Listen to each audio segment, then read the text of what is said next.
Welcome back, Lightning Within 5 listeners. I am your host, Jennifer Jensen, alongside Vanessa Armenta. That's right. Vanessa's back because by popular demand, y'all loved her. So she's going to stick around, at least until we get a couple more airmen. I'm here until you're sick of me. We got resounding feedback saying, keep Vanessa. We love you guys together. So she's going to stick around. I'm happy about it. I am too. I appreciate it. Yes, because our jobs have been a little wonky lately, especially you, Vanessa. You've been going through it. It's been a little chaotic, not gonna lie. I enjoy the never knowing what to expect portion of it, I guess. We're not going to talk on a grand scope, but let's just say Vanessa has been affected by the hiring freeze that a wee bit is so popularly going around the DoD right now. But she is a very optimistic person and we love her, and she purely doesn't want to leave because we love her so much. And honestly, I think being with this team has made it so much easier. Genuinely enjoying everybody that I work with as people has made it a lot easier of a situation to deal with. So there's some good. Yes. I want to be positive and say things will get back to normal. I hope for your sake and for people like you that are in this situation, I hope it gets resolved quickly because, girl, you need your paycheck. My husband would echo that as well. So Vanessa gets to do all the tours, and she gets to pretty much brag about how awesome our base is. I think your job's pretty cool. I don't like it because, honestly, I don't like people like that. But No, you just want to talk to the microphones. Yeah. Yes, I can do media because I honestly don't stay with them very long. It's maybe an hour, 2 hours here and there, and then I'm out. But it's different at work because I feel like I'm with y'all more than I'm with my own family most Absolutely. days. No, same. I am very introverted. I feel like people are usually shocked to hear that fact, but on a Friday night, you can find me on my couch with my dogs, and that is the gist of my socializing. Yeah. So I think we're one and the same, even last night, Jared was like, let's go out for dinner. And I was like, no, please. I was acting like a child. I was like, please don't make me leave the house. The worst is that Cody knows everybody, so we'll go out to dinner and people will come up and be like, hi. And I'm just like, oh my God, socialize, be a human. Come on, do it. You have to talk yourself into hype it. myself up. And it's never, I want to be very clear, it is never anything personal. He doesn't have any friends that I don't get along with. Yep. It's just me. Yep. And I know that I'm awkward, so I prepare myself for it, and it just ends up being more awkward than it needs to be. I can get along and I can talk to anybody, but at the same time, this is what we do all day. So Yes. I'm mentally drained. Yes, I send so many emails and make so many phone calls. I talk to people all day long and sit in interviews. And so there gets to a point where I'm I don't want to hear my voice. Yeah. I just want to hear the TV. 100%, or read a book. Yeah, exactly. I've gotten into book reading lately. So yeah, we've had an overwhelming number of people reach out and say, you have to have a rebuild update. This is even on our social media. When we put rebuild updates, they get the most amount of likes, follows. And while I appreciate it, I am always shocked because our airmen are out there doing some cool stories. Yes. They're out there taking some good videos, some good photos, and I'm here's some rebar, click. And people love it.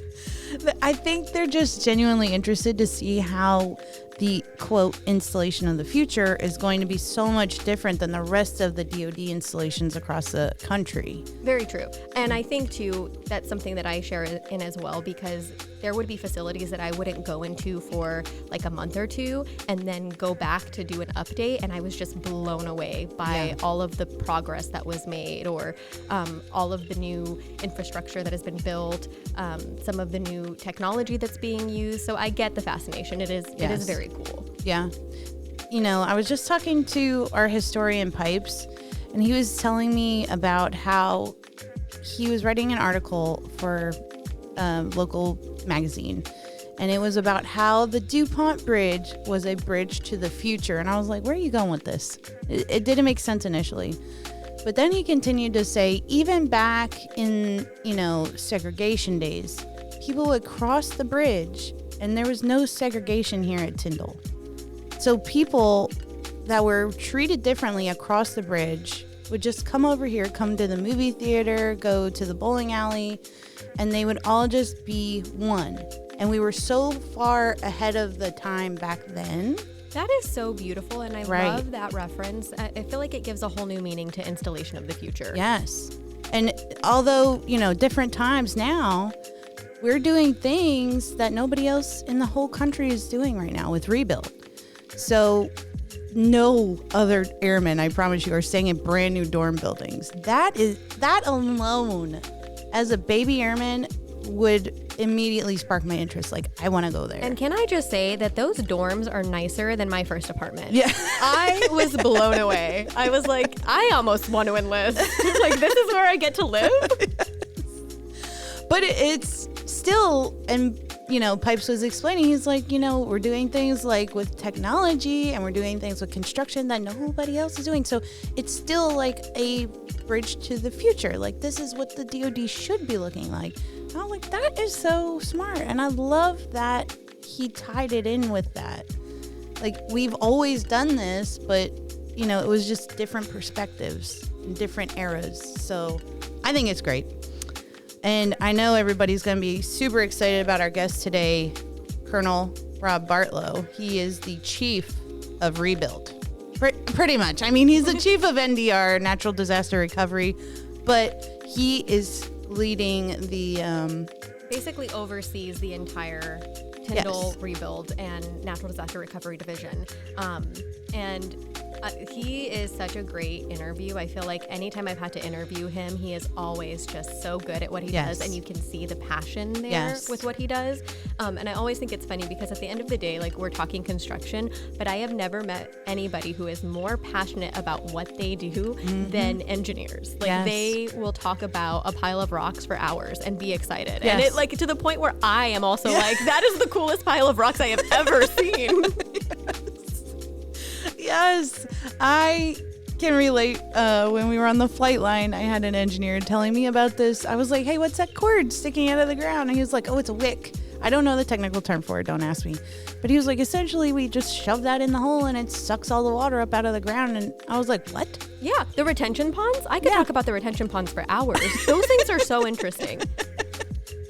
Yeah, it's just very small things, and you can tell when people love what they're doing and they talk so passionately about it, it gets you excited. So I love that we have people here at Tyndall doing those things for our rebuild. And it makes interviewing them a lot easier because I feel like when you're that excited about what you do, not only do you want to share it, but you want to share it in a way that people can understand it, because I will say, I don't come from a construction background. No. And so there are times where I'm sitting in some of those meetings, and then in addition to all of the acronyms that are being thrown around, there's this construction jargon that can get kind of confusing. I can get lost really quickly. Yep. So to have them simplify it in a way that I understand it, our viewers understand it, it's super beneficial. And to explain why certain steps or certain processes are necessary, I feel like that just really helps elevate the overall messaging and the messaging of the installation of the future.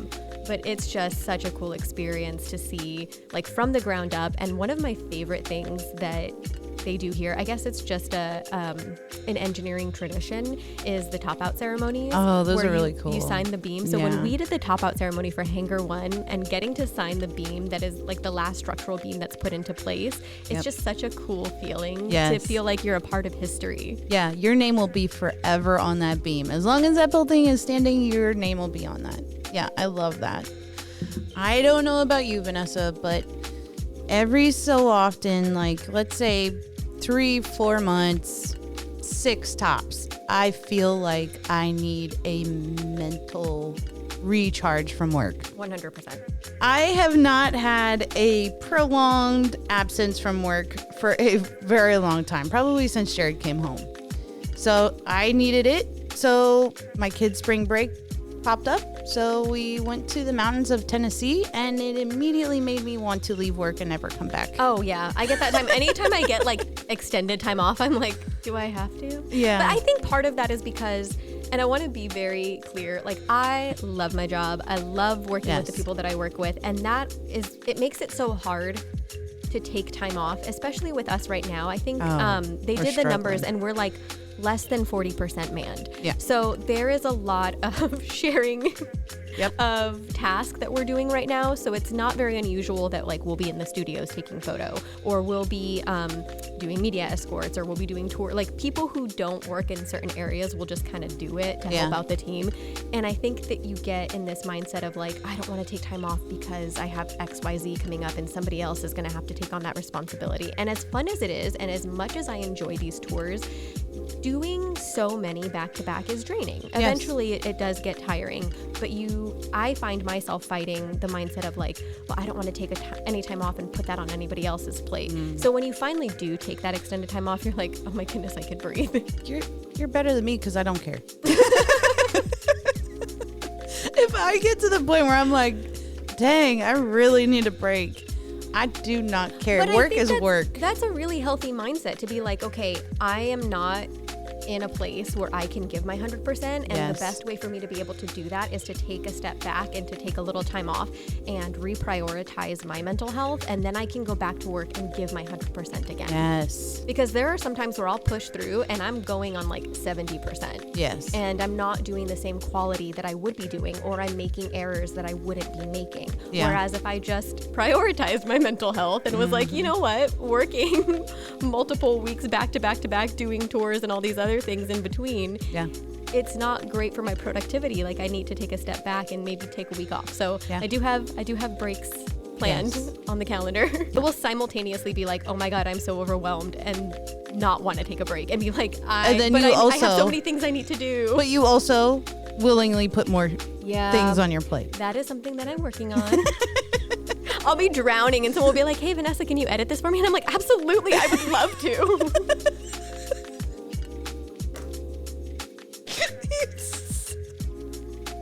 100% you do that. Wait, I did do that to you. I asked you if you could read Pipes' story, and you were like, yeah, I'll get it to you. Still haven't seen it. Nope. Yeah. It is on my to-do list. There's a little check mark next to it saying that I will get to it today. Oh, Lord. Anyway, Tennessee was amazing. I would highly suggest, if you have kids, Pigeon Forge and or Gatlinburg, Tennessee. Fantastic places to vacation. So was it like a camping trip, or did you guys have activities planned? So Jennifer Jensen does not camp. Okay.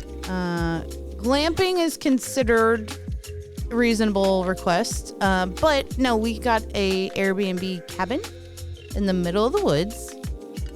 Nothing for miles. And I love that. I bet that was so peaceful. It was amazing. And there was a hot tub, and there was like a little game area for my kids. And we would sit out on the porch with our coffee every morning in the porch swing. I felt like so living at your peace. best life. Yeah. Yes. And that is what I picture when I picture retirement. Yes. And that is what I'm like, I just want to hold on for retirement. That is my life. I genuinely thought, like, because I grew up in Pennsylvania, like in the woods, if you will. And I thought I didn't want that anymore. I because I love Florida, I do.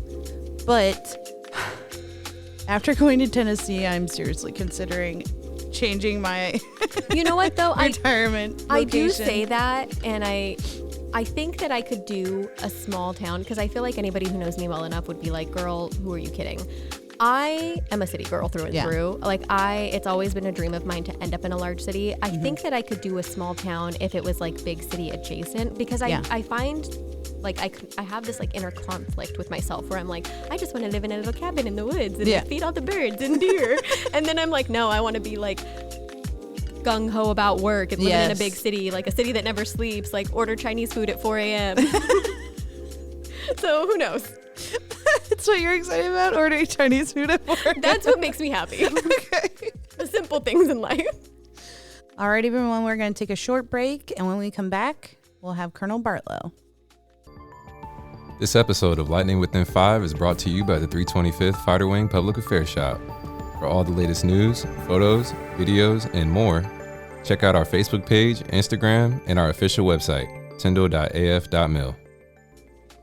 And today is the episode that everybody has been begging us for. We are here with the grand poobah of the rebuild, Colonel Rob Bartlow. He is the chief of the Natural Disaster Recovery Team. Welcome to the show, sir. Thanks. I like grand poobah. We'll get that on a Last time I used King, what was that, a social media post? People lost their mind, so I can't say King of Rebuild. Grand Poobah sounds good. All right. Let's just start off with, tell us a little bit about yourself, like your Air Force track up to Tyndall, and everything you're doing here. Okay. So I'm a career Air Force civil engineer. Been in the Air Force now for 26 years. I don't count the assignments on my bio, but I think I'm in like the 14 assignments range at this point. Yeah, there was a lot. So I've had a lot of experience doing a lot of different things. So this is certainly a highlight. Here with my family, been married to my wife Miriam for 25 years, and I've got 2 kids here with me, a senior in high school and a sophomore. So we're enjoying it here. Been here now, it'll be 3 years in July. So it's gone by really fast, but a lot's changed in the 3 years that we've been here. So after reading your bio, you were telling them, you've done so many different things. You've been a commander, you've been overseas. Mm-hmm. What do you think is one of the biggest highlights of your Air Force career so far? Sure. There's been a lot. Normally people ask me what my favorite assignment is, and I never have a good answer to that question. Each assignment, and this sounds trite, but each assignment has had it's been its own highlight in and of itself. There's been milestones achieved with personal and professional in each one of them. I can certainly say command is something that I enjoyed and was a highlight for me, just because those are unique opportunities to really help folks, help airmen. You know, you're there. You've got responsibility for mission, but you have a responsibility for the people that are executing that mission. You get a lot of instantaneous feedback, on the decisions that you make. I was very, very appreciative of the opportunity to have those types of jobs. But I've had some great jobs. I've been I'm with the Air Force Civil Engineer Center now. This is my fourth assignment with them over the course of my career. So that's been a highlight. So there's been a lot of great things going on. So let's get to the topic that everybody's really excited about. Sure. Rebuild. So to start, can you explain a little bit about what the NDR is and how it came to be? Yeah. So there's a long history to NDR, but briefly, when the hurricane came through here in October of 2018, the Air Force established a task force. Task Force Phoenix was the name. That was established by the Air Force Installation Mission Support Center and was largely supported by the Air Force Civil Engineer Center. That task force's responsibility was to get in here and assist the 325th Fighter Wing with immediate recovery actions for the base, because it was very apparent right after the storm that what had happened here was going to far exceed the capability of the people assigned here to try to handle on their own. As circumstances played out, the first leader or commander of that task force, then Colonel Pat Miller, is actually my boss now, General Patrick Miller, the commander of the Air Force Civil Engineer Center. So there's a lot of connectivity there between people who've been involved with this recovery going all the way back to, like I said, 2018. So that task force evolved after we got out of kind of initial recovery stage. We went into sort of the rebuild stage. There was an understanding and an acceptance that, again, the rebuild and the scope of the rebuild, the number of projects and the amount of construction that was going to happen was going to be far beyond what the 325th Civil Engineer Squadron can manage on their own. Typically, when you have construction going on a base, your local CE squadrons, that's part of their job, is to help manage that or to manage that. But this was going to be much bigger than they were going to be able to handle. So the Air Force did what it typically does and established a program management office. And so that task force evolved into the Tyndall Program Management Office. And then you fast forward to, let me back up. In the spring of 2019, there was a flood at Offutt Air Force Base that destroyed about a third of that base. Offutt took on the 55th Wing, which is the wing there at Offutt, took on the recovery of that base on their own for about a year and a half. When we got into 2021, there was a realization that the scope of that recovery, they needed some help with that. So the Air Force made a decision that said, well, okay, let's consolidate those two recovery operations into one organization. And so that's where natural disaster recovery came into being. So that happened in 2021. And along with that, we combined those two recovery operations, recovery construction operations, if you will, those two MILCON programs. At the same time, we established a capability to respond to other disasters. So we were chartered, directed to develop a capability to go in, say if there was another Hurricane Michael or another flood like they had at Offutt, and be prepared to move in there and assist the bases, much the same way that Task Force Phoenix did here at Tyndall back in 2018. And there was a disaster at Guam, right? Yes. There was a typhoon, correct? Yeah, and my year's right. That was in the spring of 2023, Typhoon Mawar struck Guam, and that was really our first opportunity to exercise that, what we call our response operations capability. So we sent a team of 6 people, so it was a relatively small team. Yeah. Small but mighty. They did a lot of work, assessed like 1,000 facilities over the course of about a month. Oh my gosh. What they did is they laid the groundwork for what is now a multi-billion-dollar recovery program that's going on there right now. That's not something that we're running out of NDR right now. We actually handed that off to Installation Mission Support Center Detachment 2 in Hawaii because they're a little bit closer to the action. It made a lot of sense, and they manage construction in that AOR already out of that office. Gotcha. And so it just made sense to give them that recovery operation. We remain very connected to that recovery. We still assist them from time to time. So it's fun to watch that progress. So going back to Hurricane Michael, we get this question at PA all the time. Like when reporters are asking for facts and things about rebuild, the biggest hitting question is how many buildings were actually damaged by Hurricane Michael, or how many needed to be brought back to life, Sure. I guess. The number kind of varies depending on how you define building and how you define a facility, and that might sound goofy, but that's just kind of how we account for things in the Air Force. There were hundreds of buildings damaged or destroyed. The reality is, and I happened to be here on the ground about 3 weeks after the storm hit, so I saw this firsthand. There was no building left untouched. The majority of the buildings and facilities had severe damage. More than half, the majority of them were damaged beyond capability of repair. Yeah. Right? So we tore down a lot of buildings. We look at individual demolition actions, if you will. We're up over 500 at this point. I think closer to 600 maybe. But that includes a lot of different, we count things like parking lots and pulling, utilities out of the ground that we're no longer using. So when we talk about those numbers, it doesn't just reference 4 walls and a roof. We tore down a lot. Yeah. The base looks nothing like it looked 10 years ago. Back to kind of my personal history, I was born on this installation. I was stationed, my dad was a member of the Air Force, did a career there. We came back here when I was a teenager, and then I was assigned here back in 2003 for 3 years. So I was pretty familiar with the base. It was actually TDY to the base a week before the storm hit. Mm-hmm. The base, the community looks nothing like it did pre-storm. So I mean, it and people who've been here, understand that and appreciate that. So it was complete devastation. That's really the only way to describe it. Yeah. And you told us a story last time how when you were on your way back, this area like the back of your hand, but you got lost because there was just so much unrecognizable. Yeah. When I came back, like I said, it was about 3 weeks after the storm. I had to fly into Fort Walton because the Northwest Florida Beaches Airport was not open yet.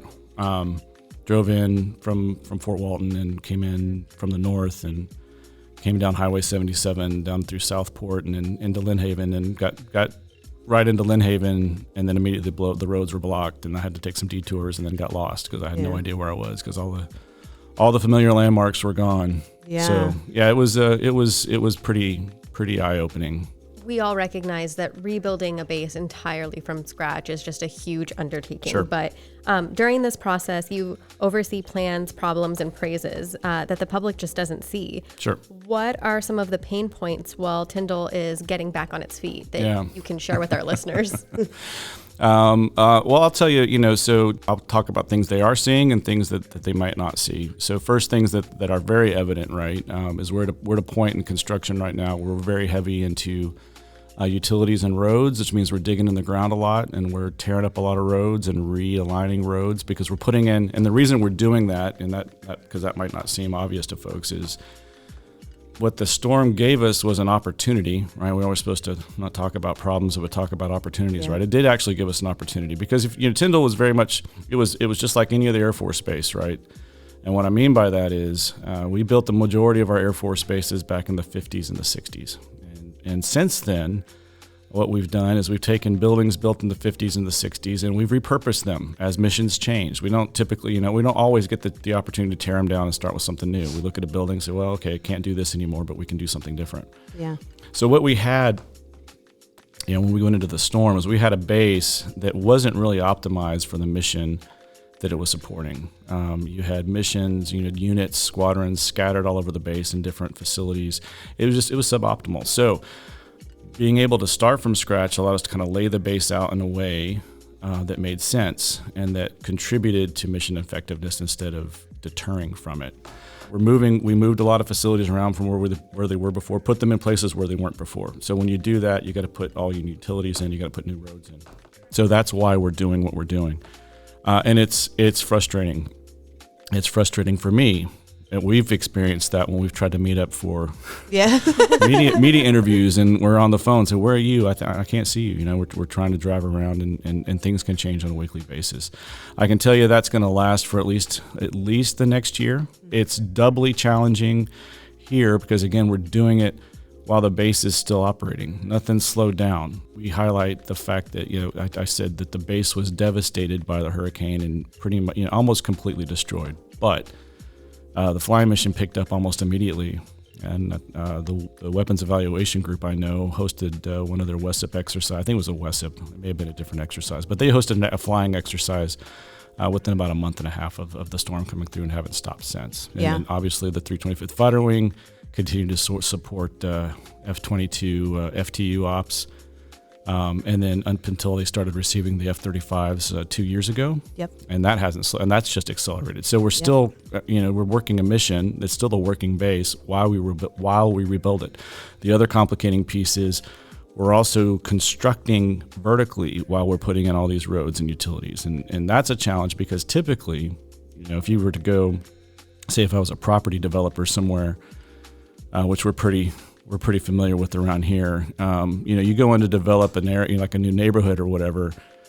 You don't do your utilities and roads at the same time that you're putting the homes up. Right. You go in and do your utilities and roads first. Yeah. Then you go in and start building vertical. That's the logical, practical way to do it. We didn't have the luxury of doing that here. We needed everything back as soon as we could get it back. Yeah. So it's all happening at the same time, which again causes a lot more complications and challenges. And that's really what our team in NDR does. It's one of our principal roles in working with all the mission partners on the base, and then working with the Army Corps of Engineers, who are our partners in executing the construction with the contractors. Yep. Bringing all those folks together and working to deconflict where we have challenges and where we have conflicts. And so it may not seem like it to folks, but we're largely successful. We do a lot of planning. We do a lot of analysis to try to anticipate where there's going to be problems and prevent things like buildings getting islanded, where there's no way to get to a particular facility because we've cut off all the roads and all the access, or making it, extremely difficult to get from one end of the base to the other. We've largely avoided a lot of those types of crises. So again, as bad as it seems right now, it could be a whole lot worse if we didn't have a great team out there working to try to work through those challenges. So those are some very obvious pain points. Right. Some not so obvious pain points. Have to do with just kind of the realities of construction. Construction kind of goes obvious phases of construction. When you get early on to building, say, a facility, things go really fast. You see the walls go up, you see the roof go up, and all that kind of gets done pretty quickly in the lifetime of a construction project, and it's really exciting because you're seeing things happen, and you get really excited that things may almost be done. Yeah. The reality is they're nowhere close, right? The walls, the roof, the windows and that kind of thing, those are kind of the easy parts. It's the detail work that happens on the inside of the facility that takes the most time, is the most complicated, and where you encounter many of the problems that you encounter during construction. So we have a lot of our construction right now that's in that phase. We got the walls up, we got the roofs up, we got the windows in, and from the outside they look great. And on the inside they're coming together.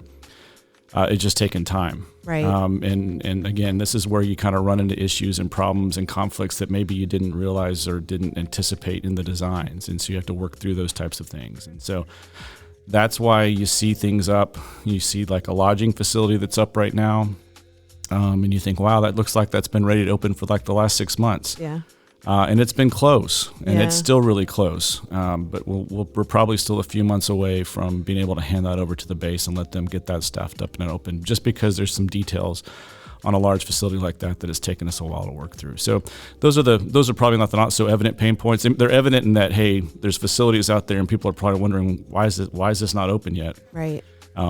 But the not so evident thing is, hey, there's just a lot of details going on the inside that we've got to work through to make sure what we're handing to the installation, and this is really the important part, is our commitment along with the Army Corps of Engineers, is we're not gonna hand the base a lemon. Right? We're gonna give them a facility that works, that does what it's designed to do, that's going to be sustainable, right? That's not going to be something that starts breaking the day that they get it, and it's just going to be first class. And so, to get those details right takes time, and that's what we're kind of in that painful phase right now in a lot of projects. And you've worked, or at least your team has worked hand in hand with some of the squadrons that'll be receiving some of these facilities to make sure that they're equipped Absolutely. with the features that they need to carry out their mission, correct? Yeah, that's another very critical aspect of doing any construction, but certainly construction on this scale. You got to partner with the organization that's going to be using it, right? Because as good as our planning is on the front end, and we work with the same folks in the planning phase and the design phase, but as detailed as that is, things get missed. Things change, missions change, and that's another big challenge that we face. Is our military is changing, and missions are changing. So many of the assumptions that we made when we designed these facilities 3 and 4 years ago are different now, and so that's hard because it's not a trivial thing to go in and change construction when you're 60, 70, 80% complete. Right. It's actually a very difficult thing, a very costly thing. We try to avoid that. We tried to leave as much flexibility in these designs and in these projects as we could, because we know this is, that change is a constant. And I want to jump back, because when you say we strategically rebuilt, I wanted to clarify. So just as an example, like the community commons, which is like the chapel, the post office, the bowling alley, those are all going to be located near lodging and the BX. So, and the dorms. And the dorms. That's probably the most important. Yes. Yeah. So the airmen have easier access to these facilities. Yep. That makes so much sense to me. Yeah. So I'm really glad you guys did that. But meanwhile, there's other facilities like the marina. It's all by itself. Nobody needs that, right? But the things that are needed are all within walking distance for the airmen. Yeah, that was one of the principal objectives for the planners when they originally started kind of laying out the base. Is you try to lay them out in a way that you don't have to jump in a car and drive every time you need to get your job done day to day, or to do basic, take care of basic personal needs, like going to get something to eat or going to the clinic or whatever. I wouldn't go so far as to say, Tyndall, based on the way that it's laid out, and you've got Highway 98 kind of cutting it in half. It'll never truly be, I think, a true pedestrian base. Yeah. But we've made a lot of improvements. One of the biggest improvements, and this, we can't take full credit for this. This is a lot of really more for the Florida Department of Transportation, but then putting the overpasses on 98 and giving us Louisiana Avenue that cuts underneath the highway. Yeah. That's huge. That was huge. Having lived here in the past, having to go from the north side to the south side and go through 2 gates, that took a lot of time and really probably prevented a lot of folks from doing that. And when most of your support functions are on the south side and most of your airmen are working on the north side, that just made life difficult for the folks working up there. So that's huge. And when that all is done, Louisiana Underpass is finished. It's available. You can drive it. But when it's fully finished, you're going to have pedestrian and bike paths that go parallel to it and stuff like that. So again, airmen from the dorms, if they don't have access to a car, just elect not to buy a car. Can bike They to won't. They work. won't have to. They can bike to work if they want to, or walk, and if they take the time to do it, it'll take a little bit longer. But so that was the objective.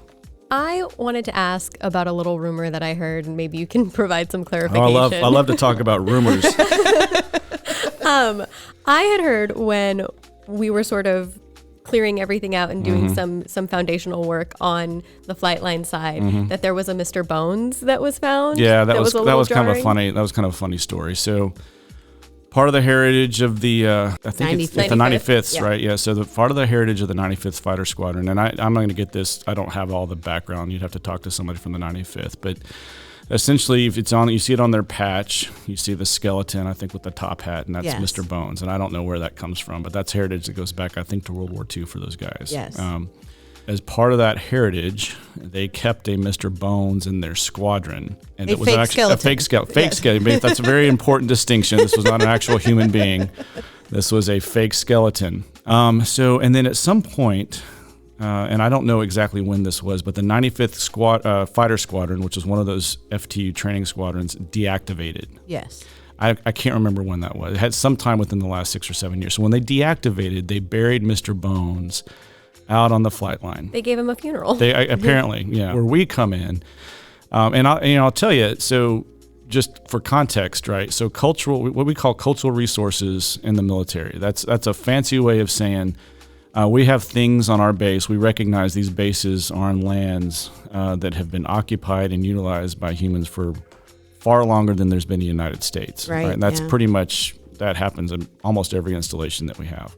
Certainly the same thing is can be said for Tyndall, right? So Yeah. we have Native American artifacts all over this installation. So anyway, we're very cognizant of that. And so there are very specific guidelines we have to follow during construction. If we run into anything, we dig something up, that's actually delays us quite a bit. Because what you have to do at that point, and I don't have all the specifics, but typically you've got to bring in some experts to come in and assess what you've found, and then determine whether there's potentially more there. And if there is, those things have to be identified and preserved, cataloged and preserved, and either moved or it just is a long process. It can set your construction way back and cost a lot of money that you didn't anticipate. Yeah. So we were really kind of nervous about that. Now the good news is, where we were building across most of the base, we knew there had already been buildings before, so we figured if those things had existed before, they'd probably already been removed in the past. So That's true. we assessed that the risk would be relatively low.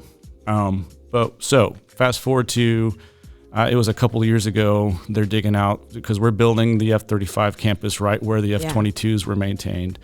And they dig up Mr. Bones. And so the initial assessment was, oh my gosh, we found human remains. We got a problem. I imagine that was kind of jarring for the person. Yeah. So fortunately, I think it was probably pretty evident. But I wasn't there. But when they started looking at it, I think they realized, man, this doesn't quite look legitimate. Yeah. And then they were able to get a hold of some folks and realize that they'd actually uncovered Mr. Bones. So That was such a funny day in HQ. Like, we got the call, like, hey, we got a skeleton in our trunk. And I was like, what? And they were like, we need PA to come cover it. And I was like, what are we doing? Are we taking what is crime happening? scene photos right now? yeah.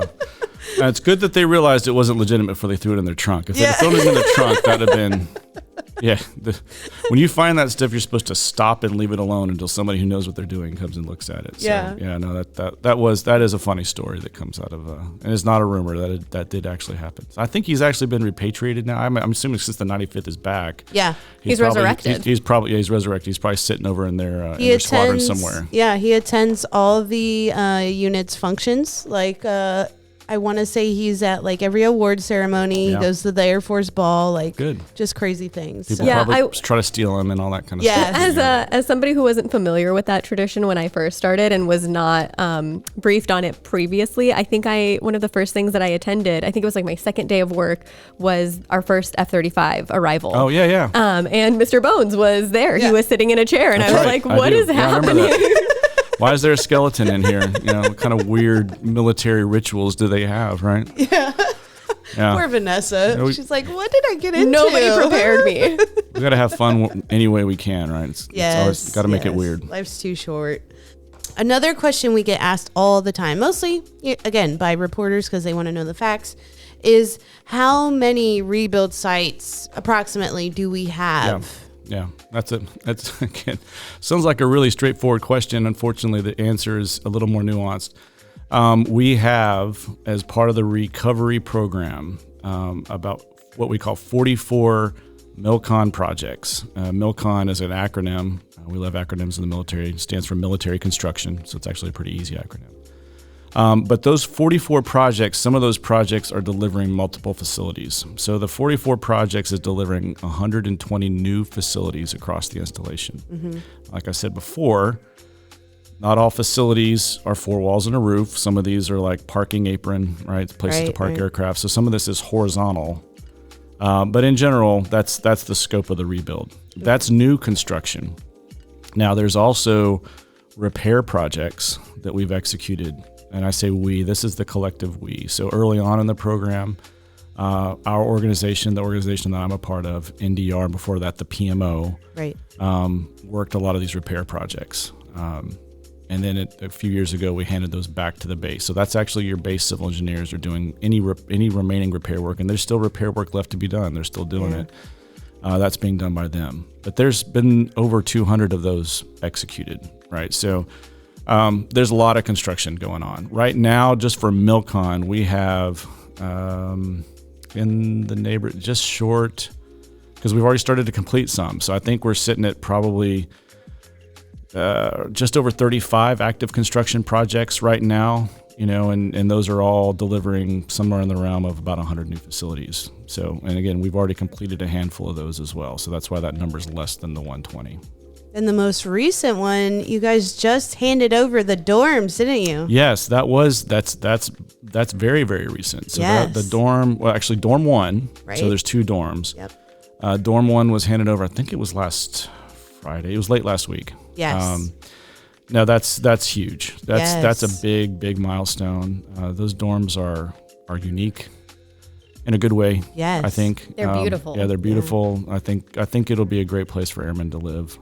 Just having your own ability to control your AC in a dorm room, that alone for me, I sold. And I'll tell folks who are interested, because some people may look at that and go, "Wow, we probably paid way too much for this." We did not. I'll tell you, we actually, when we planned this, the cost, and I'm not going to throw the numbers around here, but the cost that we anticipated was in line with what we typically pay for a dorm. And in this case, we follow a typical process where we do acquisitions. You put out what we call a request for proposal, and then we have contractors that bid on those proposals, and then the bid is selected based on its technical acceptance and technical acceptability and cost. And in this case, bids came in low. So we actually got these at a premium. We saved money on these dorms. So yeah, that's something I get that question sometimes too. It's like, are we doing more here? And the answer to that question is yes, but we're not doing more with regard to, like, we're not gold plating. Right. Yeah. We are doing more though with regard to resilience. Yes. And so when you look at construction on this installation, it is unique. It's unique specifically to this part of Florida. You go anywhere else across the Panhandle, you're not going to see a lot of construction like this. And the reason for that is when Hurricane Michael came through here back in 2018, our building codes were not established. Our local building codes were not established with a Category 5 hurricane in mind, because we just haven't had that kind of storm around here ever. Yeah. Not in recorded history. Yeah. I think there's been one other Cat 5 storm in the northern Gulf. I think that was Hurricane Camille that happened back in the 60s and hit over towards Mississippi, Alabama area. Yeah. So just our building codes don't have that. Now that down in South Florida, they do, and that's as a result of Hurricane Andrew that hit in South, around Miami area. I think it was back in 1992. So when Hurricane Michael came through here, the Air Force's planning team did a lot of work researching, hey, what would it take to rebuild a base so that if we have another Hurricane Michael, we're not going to have the same level of devastation on this base. We'll be able to keep the base moving and not have to rebuild it from scratch again. And so they actually went down to South Florida and took a look at the standards that they use down there now after Hurricane Andrew. And we applied a lot of those here. Most notably, every facility that you see on this base is being built to withstand at least 165 mile per hour winds. Michael came in, I think the max winds that they finally settled on, because one of the wind gauges broke. That they I think it's around 162, 163. And at the same time, we also raised the facilities at an elevation above where we would project a Category 5 storm surge to occur. Yeah. All right.